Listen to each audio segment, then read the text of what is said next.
suis ravie de vous accueillir et de vous présenter, voilà, et d'animer ce webinaire sur comment choisir un PLM adapté à son entreprise. Donc, merci à vous d'être connectés ce matin. Vous aurez accès à un replay et à la présentation si ça vous intéresse dans un deuxième temps, si vous souhaitez la partager avec d'autres. Alors, avant de commencer,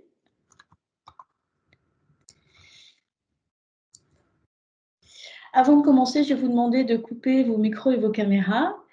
Et puis, n'hésitez pas à utiliser le chat pour poser vos questions. On aura une partie questions-réponses à la fin de ce webinaire. Et voilà, et je me ferai un plaisir d'y répondre. Si jamais vous avez un gros souci technique, vous pouvez utiliser aussi le bouton « Lever la main ». En termes de timing, on a prévu 30 minutes de présentation ce matin et 15 minutes de questions-réponses. Donc, normalement, 45 minutes de webinaire. Donc, il est un peu plus de 11 heures. Je pense qu'entre 11h45 et midi, ça devrait être terminé. Pour ceux qui ne me connaissent pas, je m'appelle Laure Galland. Ça fait 30 ans que je travaille dans le secteur de la mode et ça fait plus de 20 ans que je travaille particulièrement sur les projets PLM. J'ai eu la chance de travailler chez différents éditeurs majeurs de notre secteur mode et puis dans des sociétés de conseil également. Donc voilà, donc j'ai une certaine expertise, je connais bien les outils du marché. Voilà, et donc voilà un petit peu pour mon parcours. Ça fait un petit peu plus de 3 ans que je suis chez Fit Retail aujourd'hui et je suis donc responsable de cette offre PLM, donc du développement de l'offre PLM au sein. Alors, le sommaire. De quoi va-t-on parler ce matin? On va faire un premier point sur PLM, PIM, DAM, ERP, tout ça, ce sont des acronymes un peu compliqués, donc on va essayer de clarifier un peu tout ça. Ensuite, on va principalement parler du PLM, de ses enjeux, des fonctionnalités, à quoi correspond un PLM, à quels enjeux il est censé répondre. Après, on parlera des étapes clés. Avant de se lancer dans un projet, quelles sont les questions à se poser? Voilà, et là, il y aura des choses, je pense, intéressantes à dire. Et puis après, on verra un petit peu un exemple de projet PLM en termes de sizing, de planning de déploiement, pour que vous ayez aussi des données un petit peu concrètes sur qu'est-ce qu'un projet, combien de temps pour l'implémenter, etc. Et puis on aura notre session questions-réponses comme promis à la fin. Donc un premier point sur le PLM.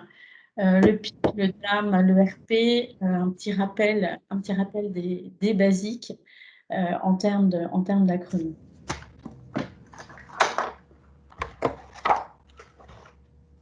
Il y a une personne qui n'a pas désactivé son micro.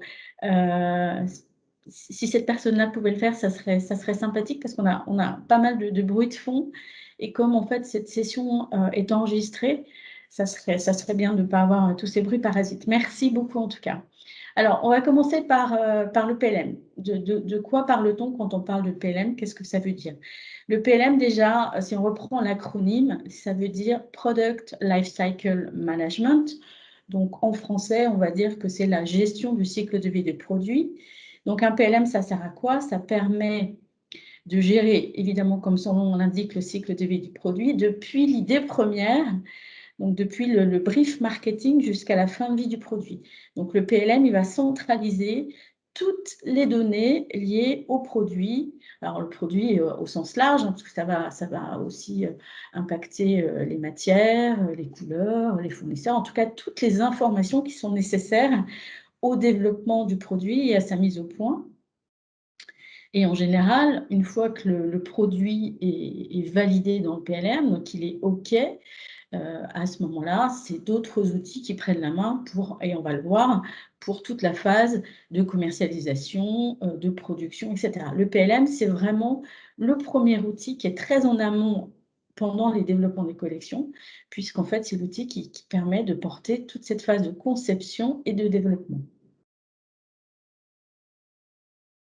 Ensuite, il y a un autre outil qui s'appelle le PIM. Alors, PIM, ça veut dire Product Information Management.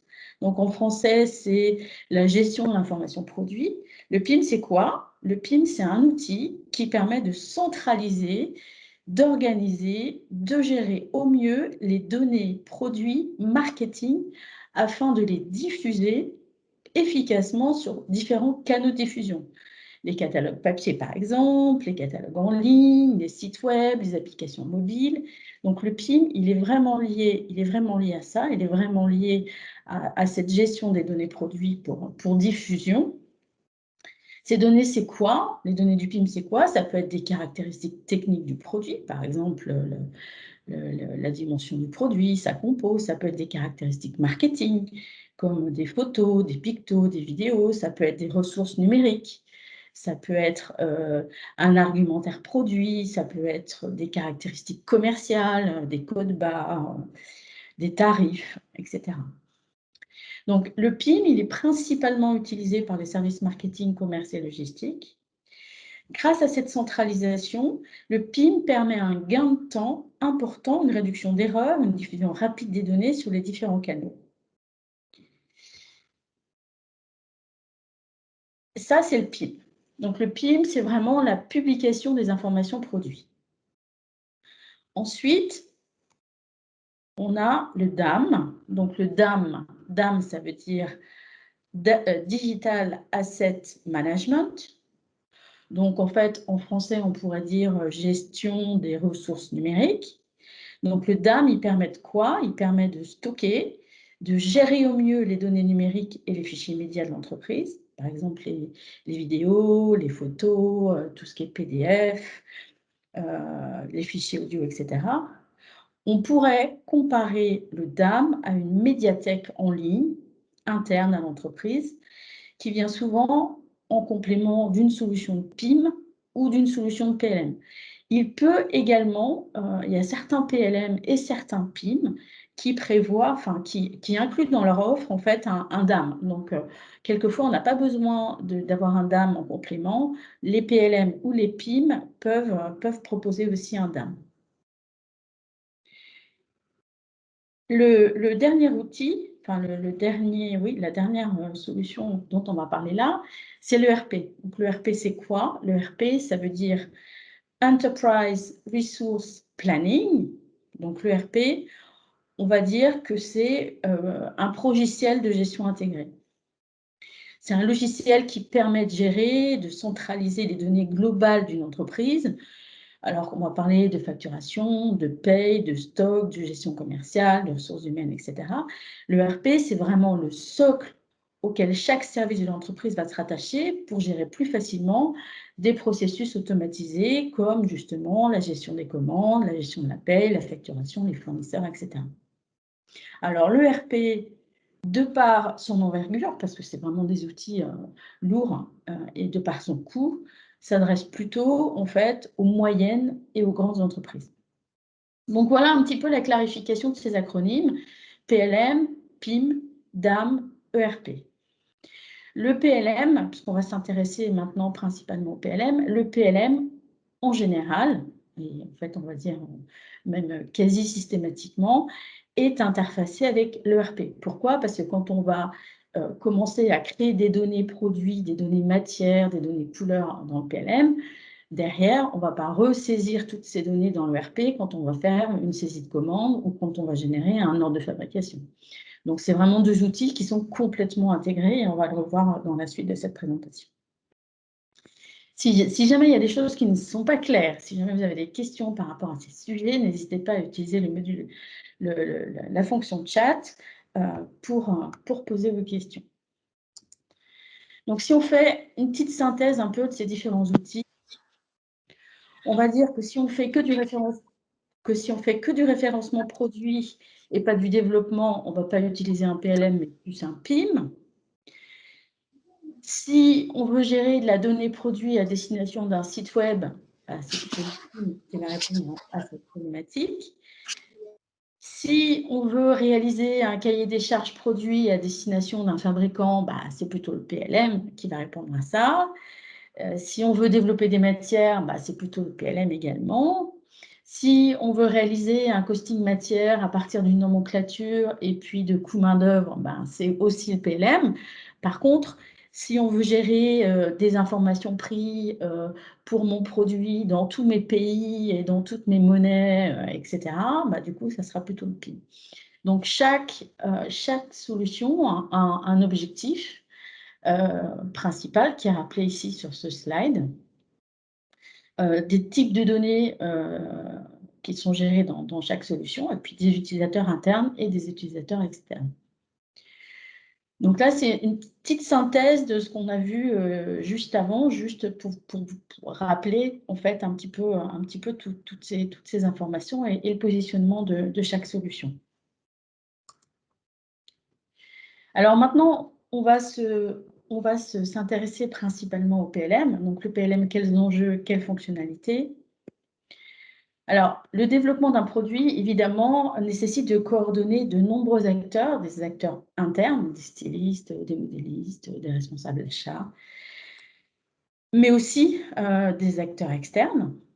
Donc, c'est un outil qui va permettre de partager l'ensemble de ces données pendant tout le cycle de vie du produit.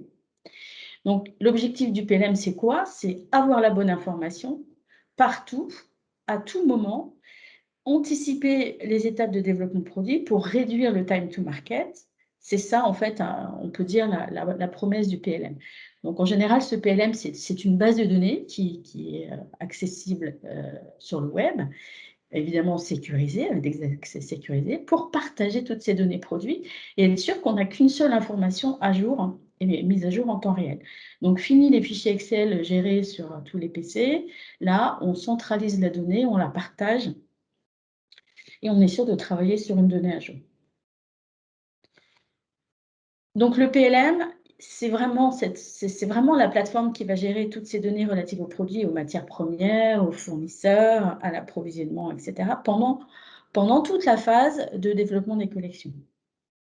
C'est l'outil qui va aider à prendre les bonnes décisions pendant la phase de conception produit. C'est l'outil qui va faire collaborer, ce qu'on vient de dire, l'ensemble des acteurs, style, achat, etc., jusqu'aux entrepôts et aux magasins.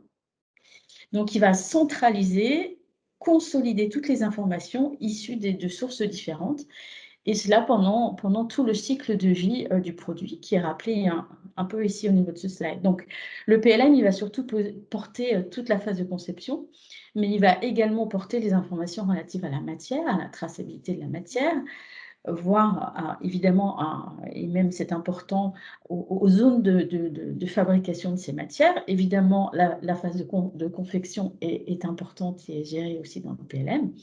Mais on peut aussi aller plus loin et gérer des informations, par exemple, sur l'entretien, sur l'usage du vêtement, sur son entretien, pour augmenter la durabilité. Voilà, on peut pousser aussi le PLM sur des étapes, sur d'autres étapes que l'étape de conception pure. Alors, qu'on soit fabricant, façonnier, marque propre ou distributeur, en fait, la mise en place d'un PLM peut être pertinente, mais évidemment, l'utilisation va en être différente. Si on est façonnier, fabricant, ça peut être le fait de mettre en place un PLM au sein de l'usine, permet de proposer un nouveau service au client en disant, ben voilà, moi je vais réaliser vos dossiers techniques, etc. Voilà, et ça peut être un service proposé au client. Il y a certains façonniers qui le font et ça marche bien. Évidemment, c'est un outil qui s'adresse aux donneurs d'ordre parce que ça va être l'outil de support, de conception, de mise au point, d'échange avec les fabricants pendant toute la phase, la phase de mise au point produit. Et puis, ça peut également être intéressant pour les distributeurs parce que ça va permettre de piloter les développements pour assurer le respect des dates de livraison en magasin. Donc, le PLM peut s'adresser en fait à différents profils d'entreprise, qu'on soit plutôt façonnier, fabricant, donneur d'ordre ou distributeur. Chacun on aura un usage différent. Alors, On va maintenant reparler un petit peu des fonctionnalités du PLM. Le PLM, on a bien compris que ça permettait de gérer l'ensemble des données produits. Voilà, mais un peu plus en détail, quel type de données on va gérer dans le PLM.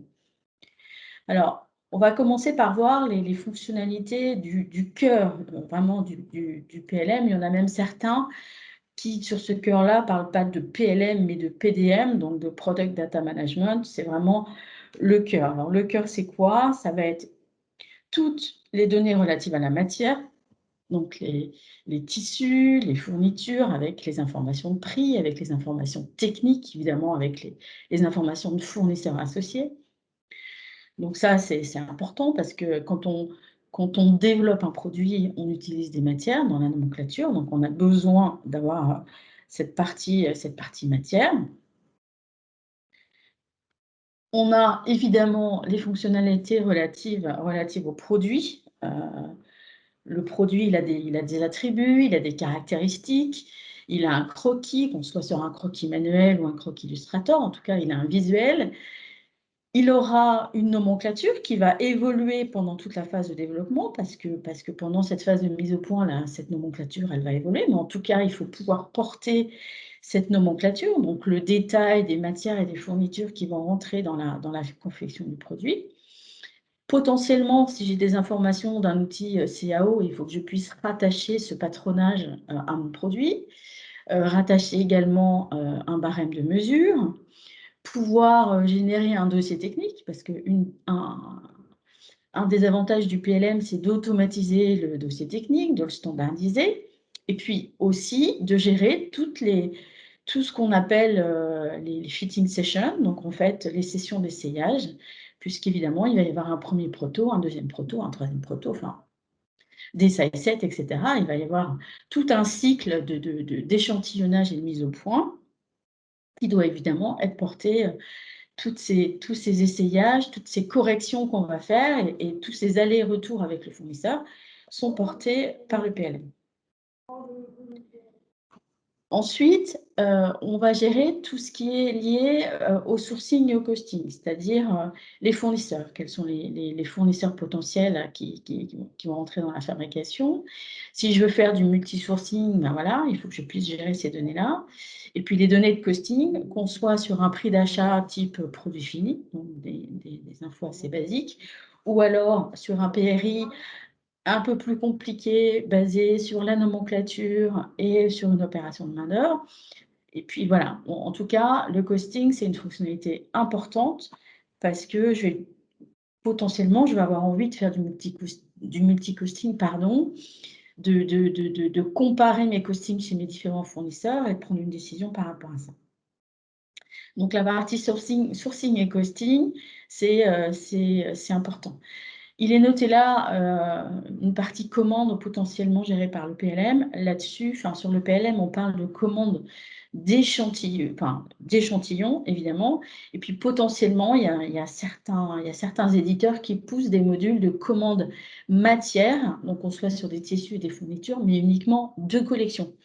Les commandes de production, c'est l'ERP qui gère ça, mais le PLM peut gérer les commandes de collection, les stocks de collection, etc. Il y a certains PLM qui le font. On a évidemment aussi dans le PLM la possibilité de faire des synthèses au niveau collection, donc des agrégations, de sortir des boucles de collection, des catalogues. Et là-dessus, pour ceux qui l'ont fait dans des PowerPoint ou dans des fichiers Excel, c'est des choses qui sont extrêmement chronophages. Donc, le PLM permet d'automatiser tout ça. Évidemment, quand on a des modifications qui sont faites à la dernière minute sur les produits, ben là, il suffit d'appuyer sur un bouton et évidemment, toutes les modifications, enfin, les données étant à jour dans le PLM, on aura un boucle de collection à jour, un catalogue à jour, etc. Et donc, c'est une fonctionnalité importante. Je parlais de l'intégration tout à l'heure du PLM avec l'ERP. C'est extrêmement important de prévoir cette partie intégration parce que, évidemment, il n'est pas question de ressaisir mes données produits, matières, couleurs, etc. dans l'ERP je sais pas, pour saisir une commande client ou pour faire un ordre de fabrication auprès d'un fabricant. Donc, il faut tout de suite prévoir l'intégration avec l'ERP. Donc, on verra qu'il y a certains éditeurs qui ont en fait des connecteurs déjà existants avec les ERP principaux du secteur de la mode. En tout cas, c'est un point extrêmement important qu'il faut intégrer dans le projet tout de suite, parce que le PLM, il doit forcément être intégré au système d'information. Donc ça, c'est vraiment le cœur du PLM. Alors après, on va potentiellement pouvoir, et pour ceux qui travaillent avec Adobe Illustrator, c'est important de pouvoir intégrer ces fichiers Illustrator. Donc, il y a aussi la majorité des PLM qui proposent un connecteur donc qui permet de travailler soit dans Illustrator, soit dans le PLM et de récupérer les données. On n'est pas sur la visualisation d'un fichier AI, mais bien sûr une intégration. Et ça, il y en a beaucoup, beaucoup qui le font. Et c'est de plus en plus demandé, puisque en fait, Adobe Illustrator est un des outils les plus utilisés aujourd'hui. De la même façon, de plus en plus de sociétés commencent à utiliser des outils de 3D, des outils comme Claude 3D par exemple, ou Browseware, et en tout cas, voilà. Et donc, ils ont besoin aussi d'intégrer ce prototypage, ce prototype 3D qui est réalisé dans le PLM. Voilà, donc ça fait partie aussi des nouvelles fonctionnalités proposées par certains PLM. Ils sont plus ou moins avancés, en fait, suivant les éditeurs. Mais en tout cas, c'est des fonctionnalités qui commencent à être importantes et qui sont intégrées aujourd'hui dans les outils. De la même façon, il y a de plus en plus de demandes sur le calcul d'impact environnemental. Donc, il y a des fonctionnalités qui sont dédiées à ça. Si les calculs, par exemple, si le calcul d'impact n'est pas fait lui-même dans le PLM, en tout cas, c'est prévu, même si on travaille avec des outils type Vigie, qui fait le calcul à l'extérieur du PLM, on a besoin de récupérer toutes ces données qui sont portées par le PLM sur les matières, sur le produit, sur la nomenclature, etc., sur le sourcing. Donc aussi, c'est des modules qui sont de plus en plus demandés. Et puis, alors si on veut couvrir le scope complet, on va parler de la qualité, parce que tout ce qui va être test matière, les tests sur les produits finis, etc., c'est extrêmement important. Donc, même si ce n'est pas mis en œuvre, en général, dans un premier temps, tôt ou tard, enfin voilà, en tout cas, certains se posent la question de cette partie qualité ou veulent l'intégrer. Donc, ça fait partie du périmètre fonctionnel du PLM, la gestion de la qualité. Autre module important, c'est tout ce qui est calendrier et workflow. Pourquoi? Parce que une fois qu'on sera à l'aise sur l'édition d'un dossier technique, sur la mise au point des protos avec les fournisseurs, etc., on va avoir envie d'aller plus loin sur le pilotage, voire intégrer un workflow en interne dans l'entreprise. Donc, c'est souvent implémenté dans un deuxième temps, c'est-à-dire dans un premier temps, on ne met pas forcément tout de suite tout ce qui est calendrier, workflow et outils de pilotage. Mais en tout cas, à un moment donné, on se pose la question et c'est important parce que le calendrier va me permettre, par exemple, de faire un rétro-planning par rapport à une date de mise à disposition au magasin et de piloter en fait mon développement et de m'assurer qu'il n'y a pas de dérapage. Et puis le workflow, il peut m'aider aussi à gérer mes process, à porter mes process, à gérer une to-do list au niveau des utilisateurs qui par rapport au calendrier, vont leur donner en fait une liste de priorités. Le matin, en se connectant au PLM, ils pourront voir, ben voilà, quelles sont les activités sur lesquelles je dois travailler aujourd'hui pour être en phase avec le calendrier qu'on a validé. Et puis, pour être complet, un module qui s'appelle, enfin, qui peut s'appeler business planning, qui peut s'appeler autrement suivant les éditeurs. En tout cas, l'idée, c'est quoi? C'est le module qui est le plus en amont. C'est vraiment le module qui va permettre d'aider à construire la collection, à donner des objectifs aux équipes, par exemple, de style, en disant, ben voilà, pour cette nouvelle collection, on va prévoir je sais pas, hein, de développer, je sais pas, 15 pantalons, 5 robes et 25 chemisiers. Donc, ça va donner un objectif, en fait, aux équipes de style. On va pouvoir aussi récupérer les historiques des ventes de l'année dernière, etc., de voir ce qu'on va reconduire, pas reconduire, les nouveaux versus les reconduits, etc. Donc, c'est un module qui aide à construire la collection visuellement et puis aussi de façon chiffrée. Donc là, on a fait un tour assez complet, en fait, des fonctionnalités portées par le PLM. Alors, quand on a envie d'implémenter un PLM, en fait, il faut se poser un certain nombre de questions. C'est important. Et on va voir ça ensemble. Alors, les questions, enfin, la première réflexion qu'on a à mener, en fait, c'est quelles données le PLM doit porter, quelles sont les fonctionnalités prioritaires et pour quels utilisateurs. Pourquoi? Parce que ça va permettre d'arbitrer de manière objective, parce que quelquefois, on est contraint par un budget et on doit donc définir des priorités. Donc, se poser ces questions-là, ça permet d'arbitrer quand il y a besoin d'arbitrer. S'il n'y a pas besoin d'arbitrer, on le fait de façon moins importante, mais bon, c'est quand même important de se poser ces questions-là. Ça va permettre surtout de valider le périmètre fonctionnel du projet. Donc, se poser les questions, ces questions-là, voilà, c'est important pour le périmètre. Alors, ça va permettre d'identifier quels sont les enjeux majeurs auxquels le PLM doit répondre. Par exemple, est-ce que j'ai besoin plus d'un outil de sourcing pour m'aider dans mon sourcing, ou est-ce que ce qui est majeur pour moi, c'est plus la partie costing, donc voilà, pour m'aider à prendre les bonnes décisions, etc. Quelles sont les tâches qui sont vraiment chronophages dans mon entreprise, et voilà, et du coup, par exemple, le book de collection, l'automatisation du book, c'est une fonctionnalité que je dois implémenter parce qu'aujourd'hui, les équipes y passent un temps de dingue. Ça démotive les équipes parce que c'est extrêmement long, etc., et chronophage. Donc, le book de collection, ça peut être une fonctionnalité majeure que je dois implémenter. Voilà, en tout cas,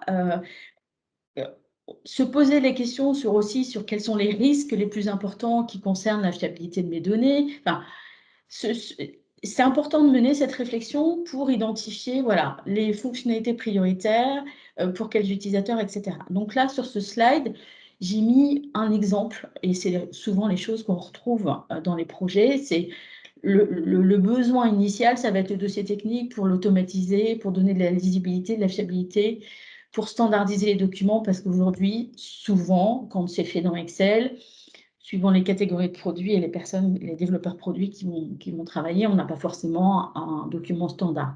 Et en tout cas, c'est dans Excel, c'est long, c'est compliqué à mettre à jour.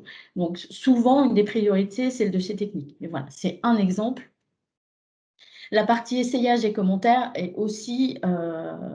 c'est aussi une fonctionnalité qui est jugée souvent prioritaire, parce qu'on va fiabiliser les commentaires, on va mettre des photos, on va aussi standardiser les dossiers commentaires. Et plus le document qui est lié à l'essayage et aux commentaires est clair, plus on a de chances de réduire le nombre d'itérations et le nombre de prototypes associés. Si on a un dossier de commentaires qui est confus, où il y a beaucoup de texte, voilà, ça ne sera pas forcément lisible par le fournisseur, surtout si en Asie, que c'est retraduit. Donc cette partie dossier d'essayage et de commentaires et la gestion des fitting sessions, etc., c'est aussi une fonctionnalité importante. Le costing produit, on l'a vu. C'est souvent jugé comme une fonctionnalité prioritaire. Pourquoi? Parce que ça arrive dans beaucoup de sociétés que, en fait, le costing n'est pas réalisé pendant le développement. Donc, on s'aperçoit, en fait, en fin de développement, qu'on n'arrive pas à réduire le prix, et que donc le prix, il est supérieur à la cible qu'on s'était fixée. Et donc, il y a certains produits qui sont annulés de la collection très tard pendant le développement parce qu'on n'a pas eu les bons outils pour faire cette simulation de costing en temps et en heure, et donc on n'a pas eu les moyens de prendre une décision en disant bah non, ce produit-là, on n'arrivera pas à le faire au prix souhaité, donc bah, on arrête, ça ne sert à rien de s'acharner parce que ça coûte de l'argent. Voilà, donc ce sont des exemples qui sont notés là, qui sont voilà, issus un peu de mon expertise dans le domaine. Mais voilà, peut-être que chez certains, ça sera la partie matière qui sera jugée importante parce que vous développez vos matières et que vous avez besoin d'outils là-dessus. Voilà. En tout cas, c'est extrêmement important de se poser ces questions et de se dire, ben voilà, dans mon PLM, qu'est-ce que je veux gérer dans un premier temps, parce que voilà, le projet il peut être aussi évolutif, hein, donc on peut avoir un premier lot qui est lié au dossier technique et puis après passer sur d'autres fonctionnalités. Donc en tout cas, de se poser la question sur les fonctionnalités prioritaires. Alors, une fois qu'on est clair sur le périmètre fonctionnel, voilà, vous allez sans doute solliciter différents éditeurs.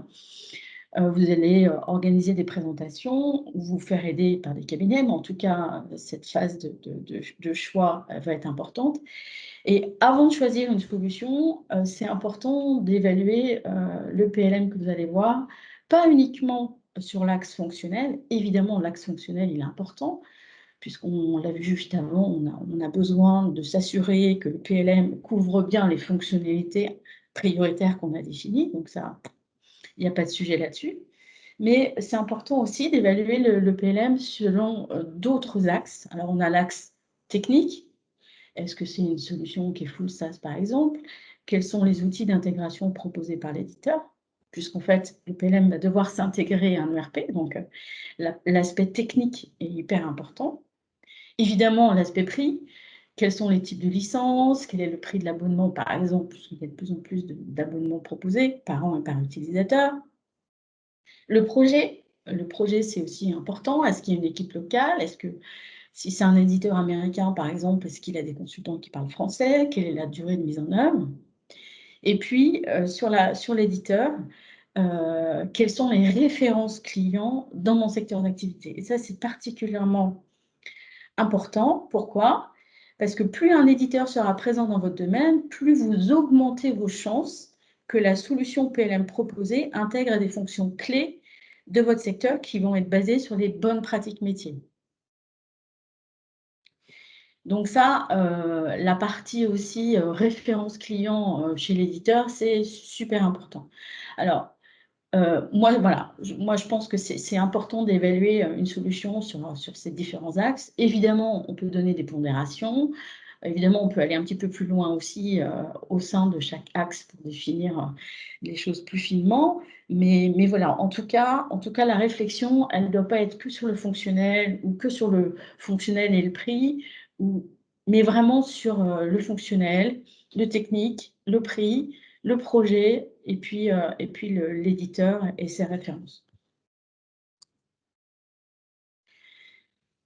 Alors une fois qu'on va engager un projet, il y a une étape qui est importante, c'est le cadrage du projet. Pourquoi? Parce que le cadrage du projet, il va assurer en partie la réussite de ce projet.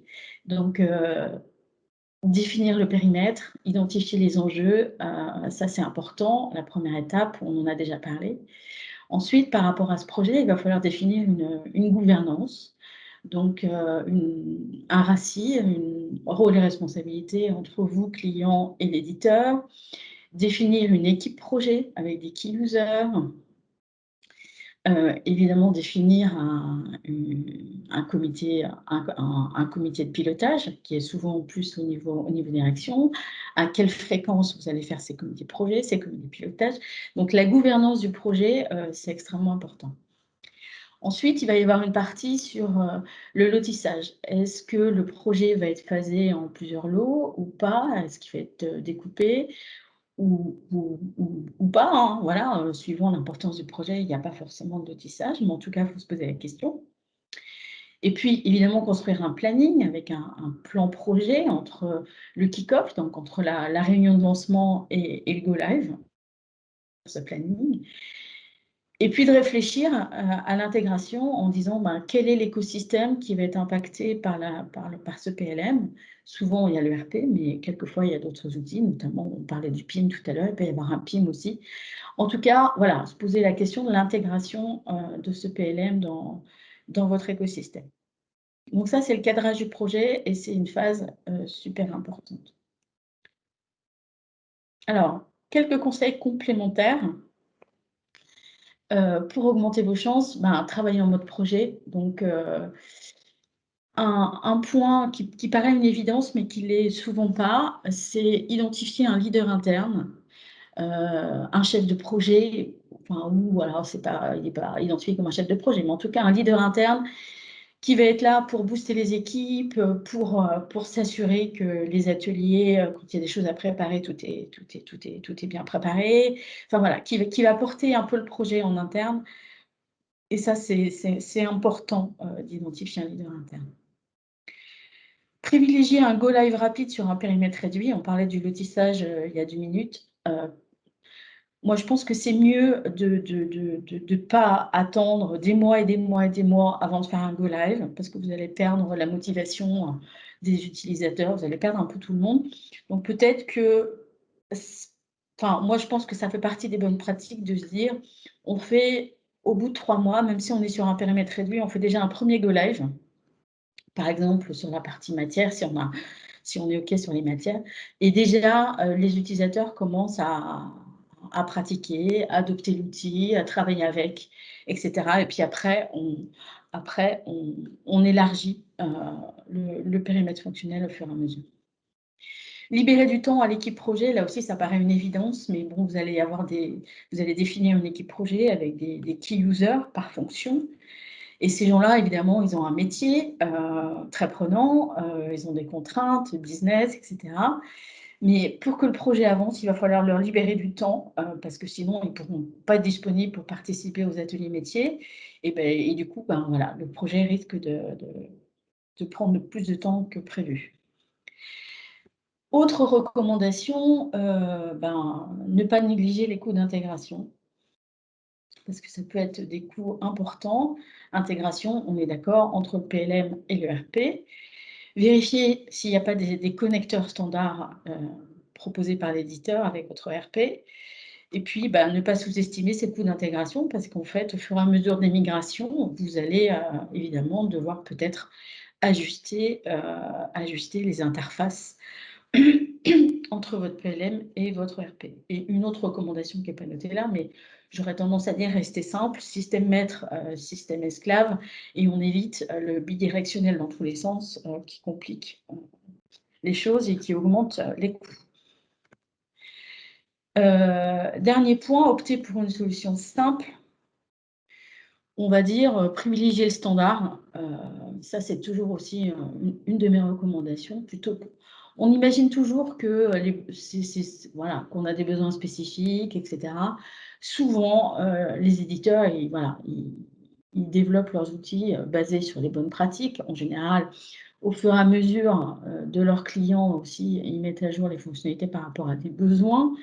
Donc, en général, même si on reste out of the box, en standard, on couvre déjà une grosse partie des besoins. Donc, l'idée, c'est vraiment de privilégier le standard qui est basé sur les bonnes pratiques métiers, plutôt que de faire de la configuration, voilà, parce que derrière, plus vous faites de configuration, voire de la customisation, plus c'est compliqué, à maintenir. Et du coup, voilà, opter pour une solution simple, ça me fait partie de mes recommandations. Donc là, on va voir un petit peu quels sont les paramètres, les variables qui dimensionnent un projet. Évidemment, le périmètre fonctionnel, ça va dimensionner le coût et le budget de votre projet PLM. Plus votre périmètre fonctionnel est large, plus vous allez mettre de temps à implémenter toutes ces fonctionnalités, et donc plus le projet va être long. Ce n'est pas tant en termes de licence que de projet. Évidemment, le niveau de configuration, si vous faites beaucoup de configuration, beaucoup de spécifiques, ça va vous coûter plus cher, alors que si vous restez sur du standard, vous allez limiter les coûts. Évidemment, le budget est proportionnel au nombre d'utilisateurs, parce qu'en général, on a un chiffrage des licences par utilisateur nommé. Et puis, le budget final, il est dimensionné aussi par la partie intégration. Alors, là, je vous ai mis un petit tableau de synthèse pour avoir des idées estimatives, on va dire, mais vraiment, vraiment grande louche, parce que ça dépend beaucoup du périmètre fonctionnel, de la configuration, du type d'outil que vous allez choisir. Mais en tout cas, voilà, c'est l'idée, voilà, l'objectif de ça, c'était juste de vous donner une petite idée des coûts. Donc, la partie logicielle, en termes de poste de dépenses, aujourd'hui, on a la majorité des éditeurs, même on va dire la quasi-totalité, qui proposent des abonnements annuels, donc par utilisateur. Donc, en fait, là, on est sur une hypothèse de 10 utilisateurs. On arrive entre 12 et 15 000 € par an d'abonnement sur la partie purement logicielle.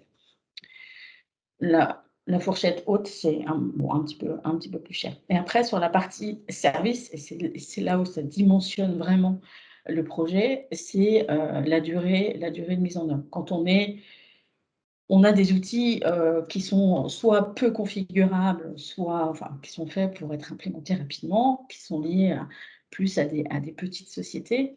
Donc là, on va implémenter en 3 mois et on sera sur un projet de mise en œuvre entre 70 et 100 kg €. Donc au total, on sera grosso modo entre 80 et 120 kg €. Ça, c'est pour la fourchette basse. Pour la fourchette haute, là, on peut avoir des projets qui durent entre 4 à 9 mois, voire beaucoup plus longtemps. Et donc là, on est sur des coûts plus importants. Dans cette estimation, il n'y a pas la partie infra, hébergement, etc.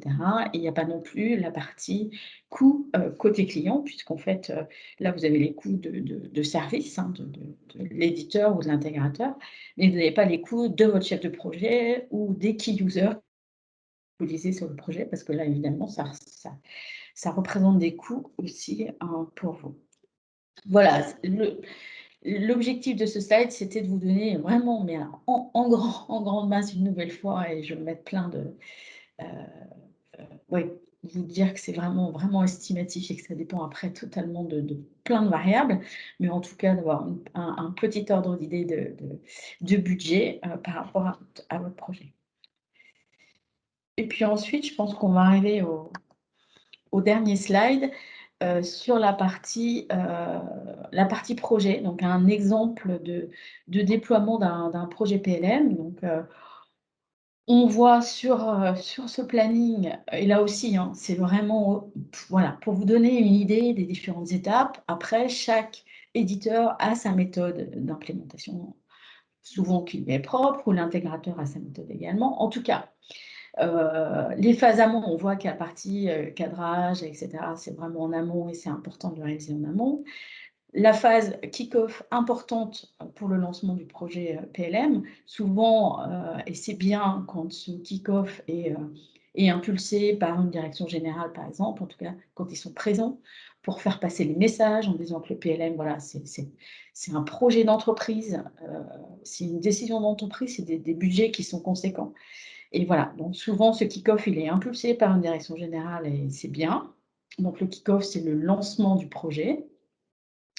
Ensuite, souvent, il y a une étape de formation de l'équipe projet, parce qu'on forme l'équipe sur l'outil tel qu'il est en standard.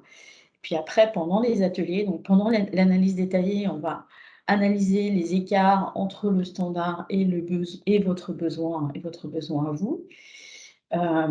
Donc cette partie formation. Après, il y a une analyse un peu globale sur les process qui vont être portés par le PLM, sur les données qu'on doit intégrer dans le PLM en vue d'interfacer avec le RP. Et puis ensuite, il y a toute l'analyse détaillée. Donc là, les ateliers métiers, un atelier sur les couleurs, un atelier sur les matières, un atelier sur les produits, un atelier sur le dossier technique, un atelier sur le fournisseur. Voilà. Vous allez avoir des ateliers sur différents thèmes. Et puis, vous allez regarder entre le standard qu'on va vous proposer et vos besoins, les écarts, les besoins de configuration, s'il y en a, etc. Donc, voilà. Et puis derrière, l'éditeur va configurer l'outil pour répondre à vos besoins. Derrière, vous avez une phase de recette. de validation, en fait, de la configuration. Donc souvent, on va vous faire jouer un scénario métier pour s'assurer que le PLM tel qu'il est configuré est bien conforme, en fait, à vos besoins. Et puis en parallèle de ça, il y a la reprise des données, parce qu'évidemment, on ne commence pas un projet PLM sans avoir des matières existantes, parce que vous avez des stocks. Donc c'est important de reprendre tout l'existant, en tout cas ce que vous voulez reprendre, l'existant matière, l'existant fourniture, l'existant fournisseur, par exemple, l'existant couleur, bien sûr, et puis peut-être l'existant sur certains produits que vous souhaitez reconduire, et auquel cas, on va reprendre ces données de produits. Et puis, les interfaces, la réalisation des interfaces avec votre ERP, ça va être aussi géré en parallèle de tout ça. À la fin, une fois que tout est finalisé, la formation utilisateur, juste avant le go live. Et puis pendant tout le projet, il y a une partie gestion de projet, pilotage. On s'assure qu'on tient bien les délais, qu'on tient bien les coûts, etc. Et donc, il y a une partie gestion de projet à réaliser. Voilà un petit peu pour le planning type tel qu'il existe en règle générale. En tout cas, on reprend ici les étapes importantes d'un projet de mise en œuvre d'un PLM. Voilà, c'était mon dernier slide. Donc en fait, maintenant, questions-réponses. Alors, c'est là où je dois faire une petite manipulation.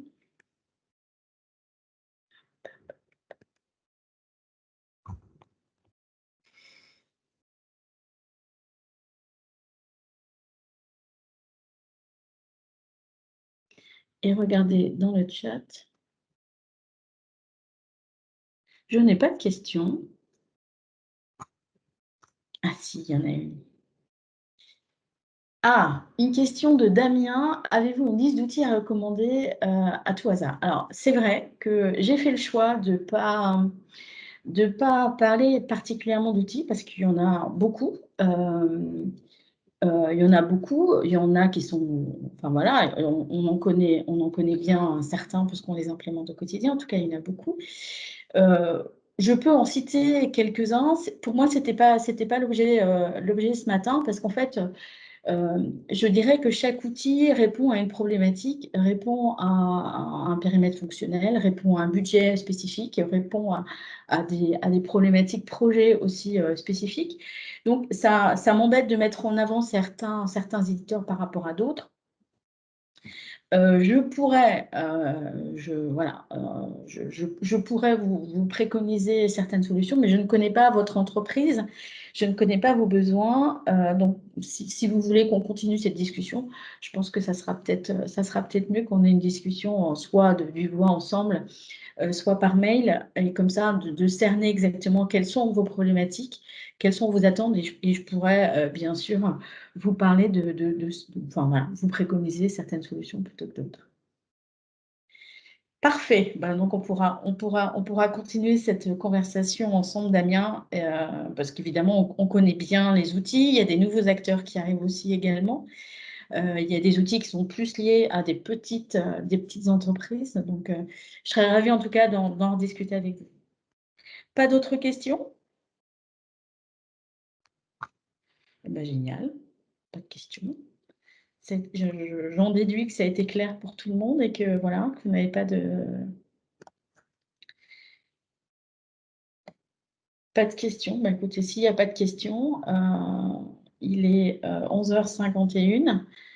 Je pense qu'on a atteint notre objectif en termes de timing. Donc, merci à tout le monde de vous être connectés ce matin. N'hésitez surtout pas à reprendre contact avec moi si jamais vous avez des besoins particuliers. Donc, je suis à votre disposition. Donc, n'hésitez pas. Merci à tous. Très bonne fin de journée. Et puis, à très bientôt.